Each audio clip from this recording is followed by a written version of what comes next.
হামজা চৌধুরীর পর একে একে বাংলাদেশ ফুটবল দলে নাম লেখান প্রবাসী ফাহমিদুল ইসলাম, সমিত সোমের মতো তারকারা। হঠাৎ করেই এদেশে ফুটবল তার পুরনো জনপ্রিয়তা ফিরে পেতে শুরু করেছে। বাংলাদেশ সিঙ্গাপুর ম্যাচের সব টিকিট বিক্রি হয়ে গেছে কয়েক ঘন্টার মধ্যে।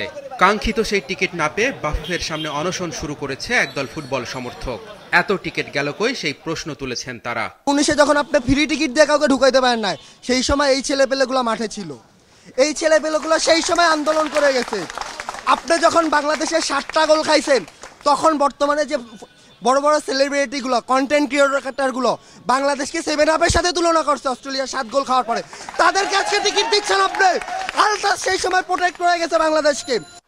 প্রবাসী বাংলাদেশিদের খুঁজে বের করা ও তাদের সাথে যোগাযোগে মুখ্য ভূমিকা পালন করেছে save Bangladesh football, Bangladesh football আলট্রাসের মতো সংগঠনগুলো।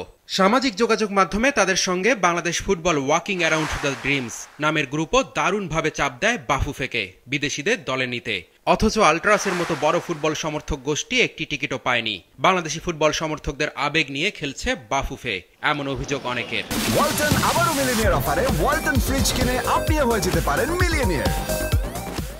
সিঙ্গাপুর বাংলাদেশ ম্যাচের টিকিট না পাওয়া পর্যন্ত অনশন চালিয়ে যাওয়ার ঘোষণা দিয়েছেন তারা। টিকিটের কথা বলছিলাম, পরবর্তীতে টিকিট নিয়ে একটা ঝামেলা হয়েছে জানছি। পরবর্তীতে আমরা 2000 টিকিটের কথা বলছি, কারণ তাদের আশ্বাসের অপেক্ষায় আমরা অলরেডি আমাদের রেজিস্ট্রেশন হয়ে রয়েছে ম্যাচ যারা দেখতে আসবে।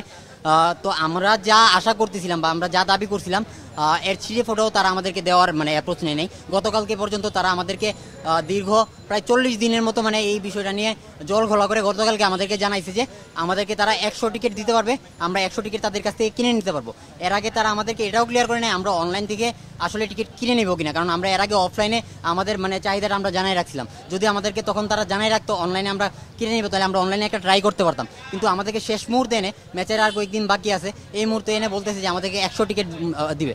এই মুহূর্তে এই 100 টিকিট নিয়ে আসলে আমাদের কোনোভাবেই ইভেন্ট অ্যারেঞ্জ করা সম্ভব না, কারণ আমাদের আলট্রাসের মূল বডিতেই 100+ হবে। আমাদের এই ম্যাচে যে ভলান্টিয়ার সংখ্যা এই 100 কাছাকাছি আছে। হামজাদের ম্যাচ দেখার জন্য অস্ট্রেলিয়া, আমেরিকা, এমনকি উগান্ডা থেকেও টিকিট কেটেছে সাধারণ মানুষ, এমনটাই জানিয়েছিল বাফুফে।